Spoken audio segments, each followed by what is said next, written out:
नमस्कार दोस्तों, मेरा नाम रिंकी चौबे है और आज के इस वीडियो सीरीज में हम Google sheets for data analytics के बारे में पढ़ने जा रहे हैं। जैसा कि आप जानते हैं कि हम डेटा एनालिटिक्स पढ़ रहे हैं, तो सबसे पहले ये जानना जरूरी है कि डेटा एनालिटिक्स होता क्या है। डेटा एनालिटिक्स एक्चुअली दो शब्दों से मिलकर बना है, डेटा और एनालिटिक्स। सबसे पहले हम जानेंगे डेटा क्या है।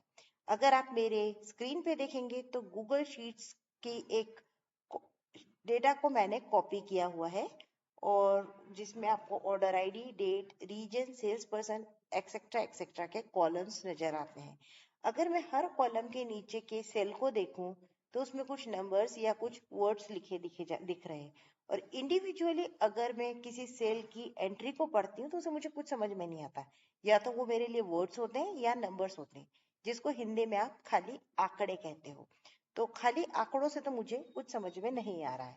पर अगर मैं यहाँ पर दो कॉलम जैसे प्रोडक्ट और टोटल सेल्स को कंबाइन करके देखूं तो मैं देखूंगी कि लैपटॉप की टोटल सेल्स 2,25,000 है, हेडफोन्स की टोटल सेल्स 30,000 है, स्मार्टफोन्स की टोटल सेल्स 2,50,000 है और माउस की टोटल सेल्स 25,000 है। जिससे मुझे ये पता चल रहा है कि इस प्रोडक्ट की टोटल सेल्स क्या है। इससे मैं डेटा को टोटलिटी में एनालाइज कर पा रही हूँ और इससे पता कर सकती हूँ कि किस प्रोडक्ट की सेल्स ज्यादा होगी। तो अगर मैं खाली तौर पर डेटा को देखूं मुझे कुछ समझ में नहीं आता है, पर अगर मैं डेटा को कंबाइन करके एनालाइज करूं तो मैं उससे कोई निष्कर्ष पर पहुंच सकती हूँ। तो खाली डेटा से तो हमें कुछ पता नहीं चल रहा है, पर अगर हम उसको कंबाइन करके एनालाइज करते हैं तो हमें उससे कुछ पैटर्न्स पता चलते हैं। जैसे कि हमें ये पता चलता है कि कौन सी प्रोडक्ट, लैपटॉप की स्मार्टफोन, कौन सा ज्यादा बिक रहा है। हमको ये पता चल सकता है कि किस प्रोडक्ट की सेल गिर रही है, या हम ये कर सकते हैं कि अगले आने वाले महीने में कौन से प्रोडक्ट की सेल या बिक्री बढ़ सकती है। तो एनालिसिस करा हमने पूरे डेटा को देखकर। तो उसके लिए जब हम कोई भी डेटा को एनालाइज करते हैं तो सबसे पहले हमको कुछ स्टेप्स फॉलो करनी पड़ती है। जैसे कि हमें सबसे इम्पोर्टेंट है कि हमारे पास डेटा होना चाहिए। तो हम पहले डेटा कलेक्ट करते हैं, चाहे वो हम सर्वे से करें या हमारे पास कोई ऑलरेडी एक्सेल शीट है या कोई डैशबोर्ड पड़ा है या कोई सीक्वल का डेटाबेस पड़ा है, तो आप उससे डेटा को कलेक्ट करेंगे। डेटा को कलेक्ट करने के दौरान कुछ मिस्टेक्स हो सकती हैं, डुप्लीकेट्स हो सकती हैं या कुछ इररिलेवेंट इन्फॉर्मेशन हो सकती हैं, तो उनको हमें क्लीन करना होता है, उसकी सफाई करनी होती है। उसके बाद आपने अगर एक्सेल पढ़ा होगा तो आपने फॉर्मूलेस के बारे में पढ़ा होगा और मैंने गूगल शीट्स का बेसिक ट्यूटोरियल दिया है, उसमें भी मैंने कुछ फॉर्मूलेस के बारे में डिटेल दिया गया है, बताया है। और उसके अलावा हम कैसे चार्ट्स बनाते हैं वो भी मैंने गूगल शीट्स में एक्सप्लेन किया है। उसके लिंक मैं वीडियो में नीचे दे रही हूँ, आप चाहे तो उसको पढ़ सकते हैं। और पिवोट टेबल कैसे बनते हैं, अगर एक्सेल किया है तो आप उससे जाकर देख सकते हैं, अदरवाइज गूगल शीट्स में हम पिवोट टेबल पढ़ना सीखेंगे। और जिन्होंने सीक्वल किया है उन्होंने क्वेरी की है और इन सब चीजों को यूज करके हम डेटा को एनालाइज करते हैं।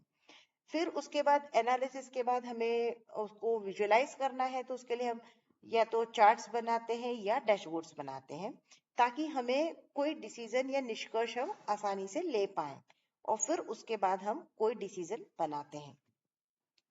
डेटा एनालिसिस एक्चुअली एक प्रक्रिया है, प्रोसेस है, जिसमें हम सबसे पहले डेटा को क्लीन करते हैं और फिर उसको एनालाइज करते हैं पिवोट टेबल, चार्ट्स, फार्मूला की मदद से। और उसके बाद उसमें से एक महत्वपूर्ण या इम्पोर्टेंट जानकारी निकालते हैं, जैसे कि कौन सा प्रोडक्ट ज्यादा सेल हुआ, कौन सा प्रोडक्ट ट्रेंड में है, मार्केट ट्रेंड क्या है, इत्यादि इत्यादि। और उसको पूरी प्रोसेस को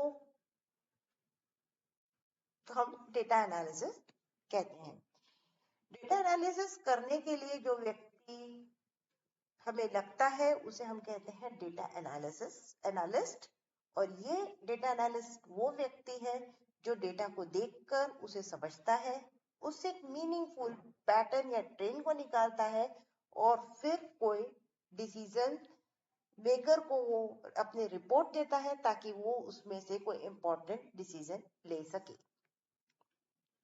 डेटा एनालिसिस करने के लिए हम कई टूल्स का यूज करते हैं, जिसमें से गूगल शीट्स एक ऑनलाइन स्प्रेडशीट टूल है। ये रोज और कॉलम के फॉर्म में बनी होती है। ये बिल्कुल एक्सेल की तरह ही होती है, बट सिंपली एक एक्सेल स्प्रेडशीट है जो ऑनलाइन है। और इसका एक इम्पोर्टेंट खासियत ये है कि इसको आप कहीं भी किसी से भी कोलैबोरेट कर सकते हो, यानी कि एक ही टाइम पर बहुत सारे लोग इसे यूज कर सकते हैं। ये बहुत ही अच्छा टूल है डेटा एनालिसिस के लिए, क्योंकि इसमें डेटा एंट्री बहुत आसान होती है। जिस तरीके से हम एक्सेल में फॉर्मूलाज या फंक्शंस यूज करते हैं, सिमिलरली हम गूगल शीट्स में यूज कर सकते हैं। इसमें हम पिवोट टेबल बना सकते हैं, चार्ट एंड ग्राफ बना सकते हैं, फिल्टरिंग और सॉर्टिंग भी उसी तरीके से कर सकते हैं जिस तरीके से हमने एक्सेल में किया है। और एक ही टाइम पर बहुत सारे लोग एक साथ मिलकर गूगल शीट्स का यूज कर सकते हैं, that is we can collaborate them. तो आने वाले वीडियो में हम देखेंगे कि किस तरीके से हम गूगल शीट्स में फर्स्ट स्टेप, दैट इज आपका एंट्री कंप्लीट हो गया है, तो हम गूगल शीट्स को क्लीन कैसे करते हैं ताकि हम उसको आगे एनालिसिस के लिए यूज कर सकें। Thank you.